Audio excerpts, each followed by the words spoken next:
I can read that and go, Yeah, sure, okay, sure. But so imagine, for example, I mean, there's a discussion at the moment about whether Israel is committing a genocide in Palestine today. Sure. Now, suppose a lot of people said, but you're killing children.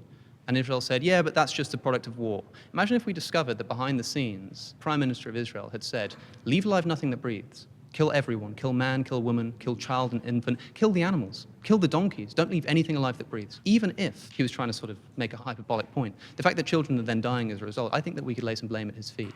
Here we have God saying that. Those are the words that are recorded. Also, on the point of hyperbole, when we get into the book of Joshua and the destruction of the nation of Ai, it's explicitly said that 12,000 people died that day. All the people of Ai, it says. It does imply that some people ran away, because it says, I have it here in Joshua chapter 8, when Israel had finished killing all of the men of Ai in the fields and the wilderness where they had chased them. And by the way, earlier it says, not a man remained in Ai or Bethel who did not go after Israel. Because Israel sort of draw them out of the city and they pretend to run away.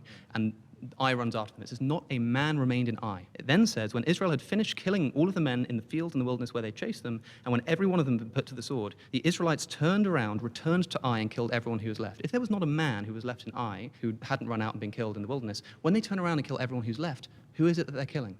It's the women, it's the children. We're then told that 12,000 people fell that day, all the people of Ai, and it says 12,000 men and women. So we know that women who were non-combatants were also killed. Even if there's hyperbolic language being used here, we know that we're being told that specifically 12,000 people died, including non-combatant women. Okay, so I think, for example, in 1 Samuel 15, these are ancient texts. It's literature. So we don't go over and above how interpreting literature works. So even though the text can be saying this is what God said, well, it's still in a literary form. Do you think God said that? Do you think it's accurate? Well, I mean, I wasn't there. I didn't hear it. I think that the Old Testament scripture is inspired, and I think that it doesn't fail in its representation of revealing God.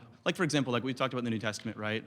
John chapter 2, he puts the temple expulsion moment at the beginning of his gospel. Do I think that John is actually concerned with the chronology there? No, I don't think that. I think it's a literary tool. Sure. And I think the Bible is full of that. They're literary texts, and they're assembled in a certain way. So I don't think that necessarily that means that God was the one using the hyperbole, but that the scribe recording the events and sort of summarizing what happened says, okay, so God commands to attack the Amalekites. But does that mean that God is the one who did the hyperbolizing? I don't think. Do you think it would be problematic? You mentioned the cleansing of the temple, and you said that even though the chronology is off, the point is recorded.